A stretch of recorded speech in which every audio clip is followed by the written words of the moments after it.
Assalamualaikum warahmatullahi wabarakatuh. Alhamdulillah pemirsa, apa kabarnya? Semoga baik-baik saja dan selalu diberkahi oleh Allah Subhanahu wa Ta'ala. Amin. Kembali lagi bersama kami berdua, saya Teguh Wisnu. Ya, dan saya Zaskia Meka, di mana kami akan memberikan berita-berita yang update dan aktual kepada Anda, tentunya di acara Berita Islami Masa Kini. Alhamdulillah. Ya. Kali ini kita punya pembahasan yang menarik sekali, Wisnu, pemirsa. Jadi kita pertama, nanti kita akan membahas tentang orang-orang yang menjadi mu'alaf justru setelah dia melakukan penelitian dan menemukan fakta-faktanya. Para ilmuwan ini. Orang-orang pintar akhirnya masuk Islam karena dia meneliti sesuatu gitu ya. Betul sekali. Terus pembahasan kedua nanti kita akan membahas juga tentang bahwa istri itu adalah pakaian bagi suaminya dan suami itu adalah pakaian untuk istrinya. Itu maksudnya apa? Agak kita harus cari tahu. Yang nanti ketiga, kita akan bahas. Dan yang terakhir nanti suka sholat berjamaah kan pastinya. Dan ternyata ada banyak sekali kesalahan makmum yang kita nggak sadari. Penting sekali untuk semuanya sebenarnya ya. Oke, kita langsung pertama ya. Yang pertama langsung aja kita lihat siapa saja sih ilmuwan dan apa yang dia teliti sehingga dia menjadi mu'alaf. Langsung aja kita saksikan, ini dia beritanya. Mr. Chairman, ladies and gentlemen, I want to thank you very much for your kind attention. Assalamu alaikum.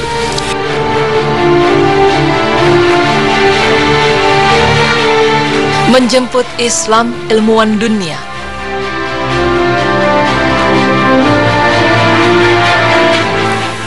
Sungguh engkau, Muhammad, tidak bisa memberi petunjuk kepada orang yang engkau kasihi, tetapi Allah memberi petunjuk kepada orang yang dia kehendaki, dan dia lebih mengetahui orang-orang yang mau menerima petunjuk.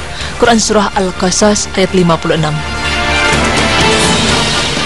Pemirsa beriman, hanya Allah yang memberi petunjuk pada hambanya, dan hanya Allah yang paling mengetahui siapa yang diberi hidayah.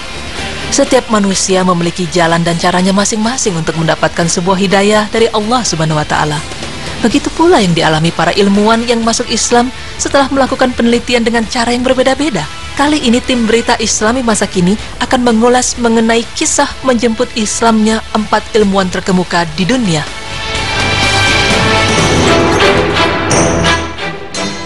Yang pertama adalah Profesor Dr. Maurice Bucaille. Ia adalah ahli bedah ternama di Prancis dan pernah mengepalai klinik bedah di Universitas Paris. Kisah di balik keputusannya masuk Islam diawali pada tahun 1975. Pada saat itu, pemerintah Prancis menawari bantuan kepada pemerintah Mesir untuk meneliti, mempelajari, dan menganalisis mumi Fir'aun. Bucaille lah yang menjadi pemimpin ahli bedah sekaligus penanggung jawab utama dalam penelitian. Ternyata, hasil akhir yang diperoleh sangat mengejutkan. Sisa-sisa garam yang melekat pada tubuh sang mumi adalah bukti terbesar bahwa dia telah mati karena tenggelam. Jasadnya segera dikeluarkan dari laut dan kemudian dibalsam untuk segera dijadikan mumi agar awet. Namun penemuan yang dilakukan Bucaille menyisakan pertanyaan, bagaimana jasad tersebut bisa terjaga dan lebih baik dari jasad-jasad bala tentara Fir'aun yang lain? Padahal jasad tersebut telah dikeluarkan dari laut. Bucaille lantas menyiapkan laporan akhir tentang sesuatu yang diyakininya sebagai penemuan baru, yaitu tentang penyelamatan mayat Fir'aun dari laut dan pengawetannya. Saat menyiapkan laporan akhir, salah seorang rekannya membisikkan sesuatu di telinga Bucaille dan berkata, "Jangan tergesa-gesa, karena sesungguhnya kaum muslimin telah berbicara tentang tenggelamnya mumi ini." Dia mulai berpikir dan bertanya-tanya, bagaimana mungkin hal itu bisa terjadi? Bahkan mumi tersebut baru ditemukan sekitar tahun 1898 Masehi, sementara Al-Quran telah ada ribuan tahun sebelumnya. Setelah perbaikan terhadap mayat Fir'aun dan pemumiannya, Prancis mengembalikan mumi tersebut ke Mesir. Namun, ia masih bertanya-tanya tentang kabar bahwa kaum muslimin telah saling menceritakan tentang penyelamatan mayat tersebut. Dan akhirnya setelah pemikiran panjang, akhirnya dia meyakini Islam dan akhirnya masuk agama Islam. Yang kedua adalah Jacques Cousteau. Dia adalah seorang ahli oceanographer dan ahli selam terkemuka dari Prancis yang lahir pada 11 Juni 1910. Sepanjang hidupnya ia menghabiskan waktu dengan menyelam ke berbagai dasar samudra di seantero dunia dan membuat film dokumenter tentang keindahan alam dasar laut untuk ditonton oleh seluruh dunia. Pada suatu hari, ketika sedang melakukan eksplorasi di bawah laut, tiba-tiba Cousteau menemui beberapa kumpulan mata air tawar yang sangat sedap rasanya karena tidak bercampur atau tidak melebur dengan air laut yang asin di sekelilingnya, sehingga seolah-olah ada dinding atau membran yang membatasi keduanya. Fenomena ganjil itu mendorongnya untuk mencari tahu penyebab terpisahnya air tawar dan air asin di tengah-tengah lautan. Sampai pada suatu hari, ia bertemu dengan seorang profesor muslim dan menceritakan fenomena ganjil itu kepadanya. Profesor tersebut lalu teringat ayat Al-Quran tentang bertemunya dua lautan. Dia membiarkan dua lautan mengalir yang keduanya kemudian bertemu. Antara keduanya ada batas yang tidak dilampaui masing-masing. Quran Surah Ar-Rahman ayat 19 hingga 20. Kemudian dibacakan kembali firman Allah yang artinya, dan dialah yang membiarkan dua laut mengalir berdampingan. Yang ini tawar lagi segar, dan yang lain asin lagi pahit. Dan dia jadikan antara keduanya dinding dan batas yang menghalangi. Quran Surah Al-Furqan ayat 53. Cousteau pun terpesona mendengar ayat-ayat Al-Quran tersebut, melebihi kekagumannya melihat keajaiban pemandangan yang pernah dilihatnya di lautan yang dalam. Cousteau pun berkata bahwa Al-Quran memang sesungguhnya kitab suci yang berisi firman Allah yang seluruh kandungannya mutlak benar. Tak lama dari itu, Cousteau pun memeluk Islam.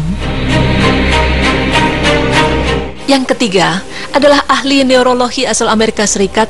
Dia adalah Dr. Fidelma.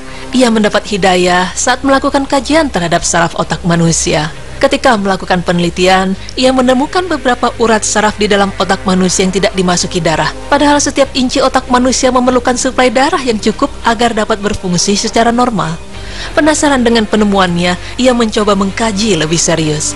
Setelah memakan waktu lama, penelitiannya pun tidak sia-sia. Akhirnya, dia menemukan bahwa ternyata darah tidak akan memasuki urat saraf di dalam otak manusia secara sempurna kecuali ketika seseorang tersebut melakukan sujud dalam sholat. Artinya, jika manusia tidak menunaikan ibadah sholat, otak tidak dapat menerima darah yang secukupnya untuk berfungsi secara normal. Dan ternyata memang urat saraf dalam otak tersebut hanya memerlukan darah untuk beberapa saat tertentu saja. Ini artinya, darah akan memasuki bagian urat otak dengan mengikuti waktu sholat.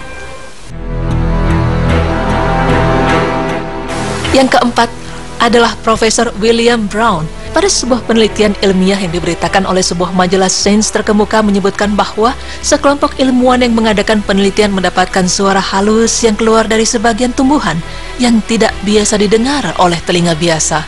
Suara tersebut berhasil disimpan dan direkam dengan sebuah alat perekam tercanggih yang pernah ada.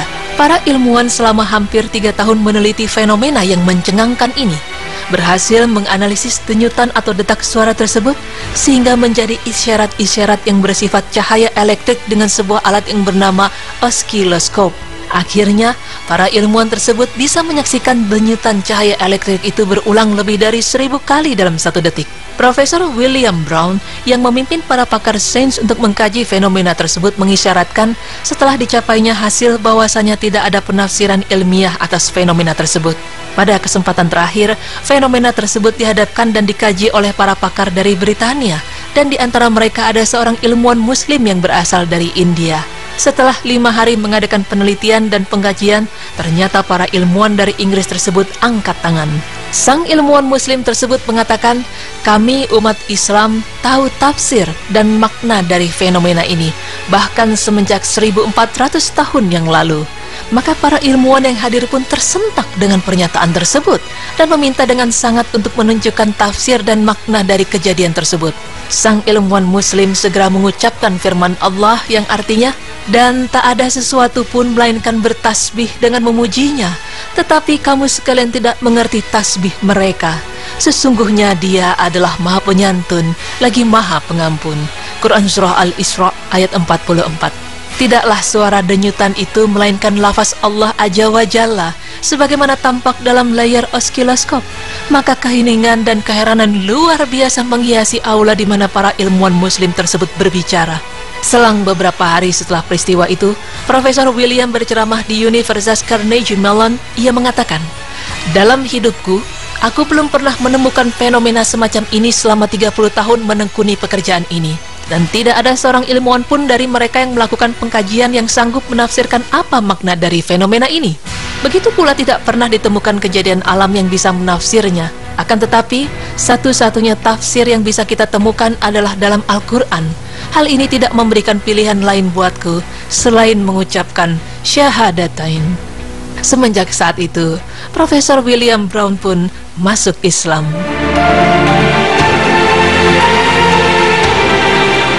Pemirsa beriman, segala sesuatu dan kejadian di dunia ini telah diatur oleh Allah Subhanahu wa Ta'ala. Dan juga telah terpampang jelas dalam Al-Quran dan Al-Hadis. Penelitian ilmiah pun telah mengakui hal tersebut. Semoga kisah dari para ilmuwan yang menjemput Islamnya dalam penelitian yang dilakukan tersebut dapat menjadikan pelajaran pada kita untuk meningkatkan keimanan kita kepada Allah Subhanahu wa Ta'ala. Amin ya Rabbal Alamin.